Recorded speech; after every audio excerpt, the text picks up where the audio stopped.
నమస్తే. Welcome to mirror TV. నేను పవన్. దాదాపు తెలంగాణ రెండో ప్రభుత్వం వచ్చేసి తెలంగాణలో 11 నెలలు పూర్తిగా వస్తుంది. 11 నెలల్లో ప్రభుత్వ పాలన ఇలా ఉంది. ఒకవైపు కాంగ్రెస్ ప్రభుత్వం సిపిఐతో పొత్తులో ఉంది. సిపిఐకి ఎమ్మెల్సీ రావాల్సింది. ఎమ్మెల్సీ పదం కూడా ఎక్కడ ఊసెత్తడం లేదు. నిజంగానే ఎమ్మెల్సీ ఇస్తదా? ఇవ్వదా? ఏంటి ఈ విషయం? మనం పాలన ఎలా ఉంది? ఒకవైపు హైడ్రా పేరుతో చాలా ప్రభుత్వానికి కాంట్రవర్సీ ఎదురవుతున్నాయి. దీనిపైన మనం మాట్లాడే ప్రయత్నం చేద్దాం. మనతో పాటు కొత్తగూడెం శాసనసభ్యులు కూనంనేని సాంబశివరావు గారు ఉన్నారు. సార్, ఏంటి 11 నెలల పాలన, రేపు మాపో సంవత్సరం పూర్తిగా వస్తుంది, ఎలా ఎలా ఉందంటే ఏం చెప్తారు? జనరల్గా ఫ్రీడమ్ అయితే వచ్చింది. కొంచెం జనం మాట్లాడటానికి, అట్లే ముఖ్యమంత్రిని కలవటానికి అటువంటి అవకాశాలు అయితే వచ్చినాయి. అలాగే కొన్ని అంశాలు వినూత్నంగా వాళ్ళ స్టైల్లో వాళ్ళు చేయడానికి ప్రయత్నాలు చేస్తున్నారు.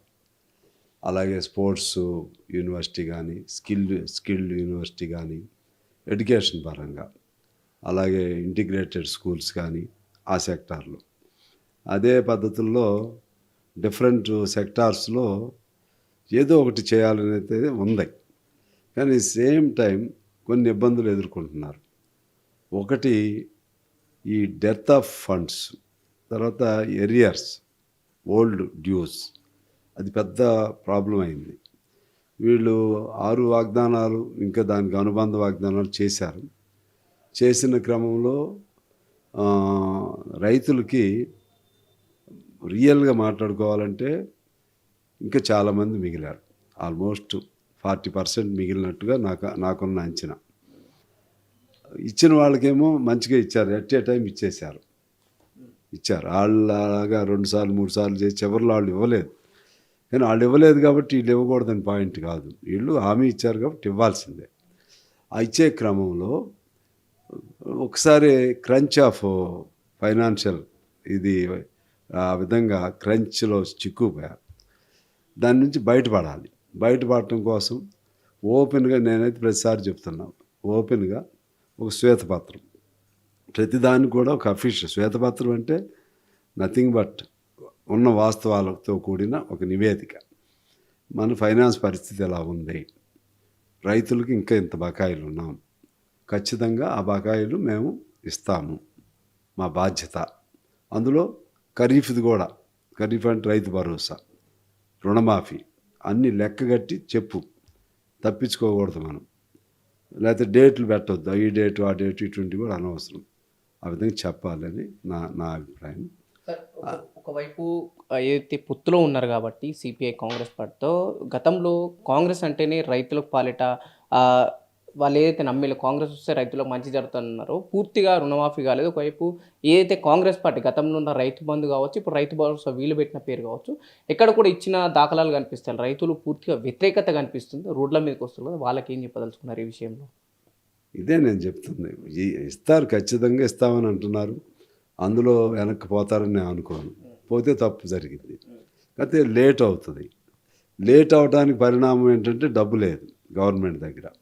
వీళ్ళు ఏదో పద్ధతుల్లో దాన్ని పూలప్ చేసుకుందామని అనుకున్నారు, కానీ సాధ్యం కావట్లేదు. చేసుకోవాల్సిందే, తప్పదు. సహజంగా రైతులని ఏం తప్పు పట్టలేము.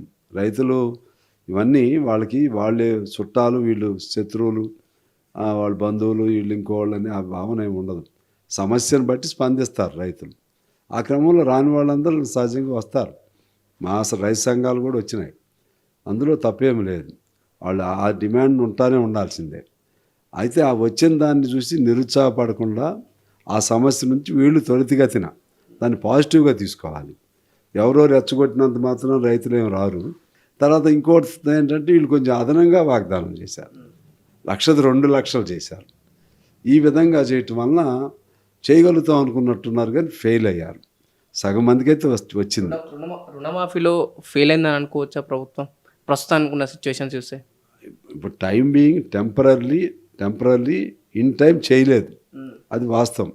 దాన్ని సరిదిద్దుకోకపోతే ఫెయిల్ అయినట్టు లెక్క. ఆ ప్రాసెస్లోనే ఉంటే అది ఫెయిల్యూర్ కింద రాదు. కాకపోతే డిలేకి రైతులకి వాళ్ళకి విజ్ఞప్తి చేయాలి. రైతుల నుంచి మేము జరిగింది సానుకూలమైన పాజిటివ్గా ఒక అప్పీల్ పెట్టాలి. క్షమార్పణ అని అన్న కానీ ఒక విజ్ఞప్తి అయితే చేయాలి. అందువలన ఇప్పుడు ఫెయిల్యూర్ అని నేనేమి అనుకోను. చేస్తారు, చేయకపోతే ఇబ్బంది అయింది. చేయాల్సిందే. కమ్యూనిస్ట్ పార్టీకి మేము కూడా అదే చెప్తాము. సార్ ప్రధానంగా రైతులకు వచ్చిన సమస్య ఏంటంటే గతంలో ఏదైతే కాంగ్రెస్ పార్టీ ప్రచారంలో ఉన్నప్పుడు మొత్తం పూర్తి వాటిలకు 500 బోనస్ ఇస్తామన్న వీళ్ళు కేవలం సన్నపడ్లకు వస్తుందని తీసుకొచ్చింది మళ్ళీ. కానీ ఇప్పుడు కూడా ఈ బోనస్ విషయంలో పంట చేతికి వచ్చింది, కళాయిలలో వాళ్ళు వెయిట్ చూస్తున్నారు బోనస్ వస్తుందా, ఎప్పుడు వస్తుంది ఏంటి అనే విషయాలు కూడా చూస్తారు. నిజంగా ప్రభుత్వం బోనస్ ఇచ్చే ఆలోచనలో ఉందనుకోవచ్చా? ఇప్పుడు సన్నాలైన సార్ దాదాపు 80-90% ఇప్పుడు సన్నాలే వేశారు. ప్రభుత్వం మీద ఆధారపడి. సన్నం అనేది ఇప్పుడు సన్నం అంటే దాదాపు ప్రతి రైతు వేసాడు. రైతుకు ఉపయోగం జరిగిద్ది. ఇక దానిలో దాన్ని అదే సమస్య పెద్ద రాదు. ఇవ్వాలి, అది కూడా చాలా భారమే. ఎందుకంటే ఒక ఎకరానికి నిన్నే నేను ధాన్య కొనుగోలు కేంద్రానికి వెళ్ళాను.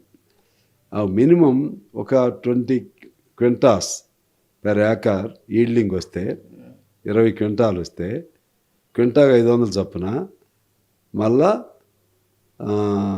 ఎంత రావాల్సి వస్తుంది? దాదాపు ఎకరాకి మళ్ళా లెక్క మళ్ళీ 10,000, ఎకరాకి 10,000 కట్టాల్సిందే. ఆ విధంగా ఒక 10 ఎకరాలు ఉందనుకో మళ్ళీ అది 1,00,000. అట్లా చాలా ఉంది. కానీ చేయాల్సింది తప్పదు. మరి అన్న తర్వాత చెప్పాలి, తప్పదు. అది 10,000 కాదు, 20 క్వింటాలు అంటే 10 క్వింటాలు 15 50,000. 20 క్వింటాలు అంటే దాదాపు 1,00,000. మళ్ళా 1,00,000 పడుతుంది. ఒక ఎకరానికి మళ్ళీ 1,00,000 ఇవ్వాలి.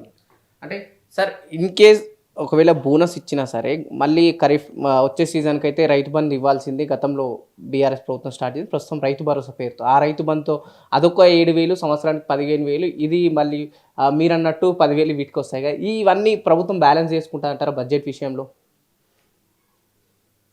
చేయాలి మరి. బడ్జెట్ ఏమో కేంద్రం నుంచి మనకి రావాల్సిన దానిలో రావట్లా. దాదాపు మనకు కట్టే ఎక్కువ, జిఎస్టీ ఫామ్లో తక్కువ ఇస్తున్నారు. అది రావాలి. తర్వాత వసూళ్ళు కావాలి, అంటే మన ట్యాక్సెస్ అవి. అది ఆ వసూళ్ళు కూడా అట్లీస్ట్ 80-90% అవ్వాలి మామూలుగా అయితే. అప్పుడు ఏంటంటే అది ఎకానమీ బాగా సస్టైనబిలిటీ ఉన్న ఎకానమీ కింద అవుతుంది. ఆ పద్ధతుల్లోనే కొన్ని ఇతర అనుకోని ప్రాజెక్టులు, వాళ్ళు దళిత బంధు పెట్టుకున్నట్టుగా ఇటువంటి కొన్ని పెట్టుకుంటా ఉన్నారు. అదే పద్ధతుల్లో వ్యవసాయం అయితే బాగానే ఉంది. ఆ తర్వాత ఇప్పుడు కాళేశ్వరం లాంటి ప్రాజెక్టులు దెబ్బతిన్న వాటిని మళ్ళా దాన్ని చేసుకోవడానికి మళ్ళా డబ్బు కావాలి. ఇలా అన్నిటినీ బ్యాలెన్స్ చేసుకోవాల్సిన అవసరం ఉంది. తర్వాత ఇంకోవైపు వాగ్దానాలు ఉన్నాయి, 6 వాగ్దానాలు ఉన్నాయి, ఆన్గోయింగ్ స్కీమ్స్ ఉన్నాయి, తర్వాత మూలన పడ్డ స్కీములు ఉన్నాయి, ఆ తర్వాత సడన్గా చేసిన హామీలు ఉన్నాయి. పెద్ద ఎక్సర్సైజ్ ఫైనాన్షియల్గా. తర్వాత కేంద్రం నుంచి రావాల్సినటువంటి గ్రాంట్స్, మనకు రావాల్సిన జిఎస్టీ ట్యాక్సే కాదు, మనకి నీతి ఆయోగ్ గ్రాంట్స్ పాత బకాయిలు ఉన్నాయి, ఇంకా రావాలి. ఇంకా డిఫరెంట్ గ్రాంట్స్, డిఫరెంట్ నేమ్స్తో ఉన్న గ్రాంట్స్ ఉన్నాయి, అంటే ప్రోత్సాహక గ్రాంట్స్. ఇటువంటి ఏమీ రావట్లేదు. తర్వాత పాలమూరు రంగారెడ్డి లాంటి ప్రాజెక్ట్ ఉంది, ఆ ప్రాజెక్టుకి ఎంతో సహాయం రావాలి. ఆంధ్రాకి ఇస్తున్నారు కానీ వీళ్ళకి ఇవ్వట్లేదు. అంటే తెలంగాణ నుంచి బీజేపీ ప్రభుత్వానికి సీట్లు లేవని తెలంగాణకు కేంద్ర ప్రభుత్వం అన్యాయం చేస్తుంది అనుకోవచ్చా ఈ నిధుల విషయంలో? సీట్లు ఉన్నా సరే అది వాళ్ళది ఒక కక్షపూరితమైన మైండ్, నరేంద్ర మోడీ గారిది కానీ కక్షపూరిత కానీ, లేకపోతే పాక్షికమైనటువంటి ఆలోచన. దాన్ని ఏమంటారు, పక్షపాత ధోరణి. ఇబ్బందులు పెట్టాలి. వాళ్ళ ఉద్దేశం ఏంటంటే సీట్లు లేవని కాదు. ఆల్రెడీ మొన్న బాగానే గెలిచారు, 8 గెలిచారు కదా. అంతకంటే ఇంకేం కావాలి? వాళ్ళు ఏమి లేని వాళ్ళు గాలిలో గెలిచినట్టు గెలిచారు. ఒక మళ్ళా 7-8 ఇందులో అసెంబ్లీలో గెలిచారు. అది కాదు కదా. వాళ్ళ ఉద్దేశం ఏంటంటే ఇప్పుడున్న ప్రభుత్వం మీద ఎంత వ్యతిరేకత వస్తే అది అంతా వాళ్ళకు అనుకూలంగా మలుచుకోవాలనేటువంటి ఆలోచన ఉంటుంది బీజేపీ వాళ్ళ ఆలోచన అది. అందువల్ల ప్రతిపక్షాల వాళ్ళని పూర్తిగా, ప్రతిపక్ష ప్రభుత్వాలని ఆ విధంగా ఇబ్బంది పెట్టడం అనేది వాళ్ళకి నేచర్. పక్కన ఆంధ్ర ఏంటంటే ఇప్పుడు అది మిత్రపక్షం అయింది. చంద్రబాబు ఫస్ట్ టైం ఉన్నప్పుడు ₹1 ఇవ్వలేదు కదా, మొన్న అమరావతి పేరుతో 15,000 కోట్లు ఇచ్చారు, పోలవరానికి ఇస్తున్నారు, అన్నీ ఇస్తున్నారు. కానీ ఇక్కడ ఇవ్వట్లేదు. ఇక్కడ ఒక్క స్కీమ్ ఇచ్చామని చెప్పమనండి. మీ ఎంపీలు కూడా ఎంతసేపు ఈ కాంగ్రెస్ నువ్వేమీ లేదని రేవంత్ రెడ్డినో ఈ గవర్నమెంట్నో అడుగు తప్పులేదు, కానీ మీరేమి ఇచ్చారో అది కూడా చూసుకోండి. మీరు డైరెక్ట్ మీ ప్రభుత్వాన్ని మీరు అడగలేరు కేంద్రాన్ని, కానీ ప్రజలు మిమ్మల్ని అడుగుతారు. అది కూడా అవసరమైతే లాబింగ్ చేయండి, కొంత ఫండ్స్ ఇప్పించండి.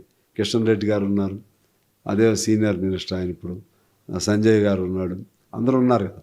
మీరు ఆడ కూర్చుని కొంత తెలంగాణకు రావాల్సినవి మీరు డైరెక్ట్ ఓపెన్గా చెప్పకపోయినా, ఎందుకంటే మీకున్న రిజర్వేషన్లు ఉంటాయి, ఎవరికైనా ఉంటాయి, సొంత పార్టీ మీద మాకైనా ఉంటాయి, కానీ లోపల కూర్చుని అయినా సరే కొంత ఇప్పించి ఇదిగో మా ద్వారా ఇది వచ్చింది అని చెప్పుకోండి. అట్లా ఉంటే ఏమైందంటే తెలంగాణ రాష్ట్రం పట్ల ప్రేమ అన్నట్లు, లేకపోతే రాజకీయంగా ఓట్ల మీద మీకు ప్రేమ ఉన్నట్లు అర్థమైంది. అది ఆ ఇబ్బందులు ఉన్నాయి.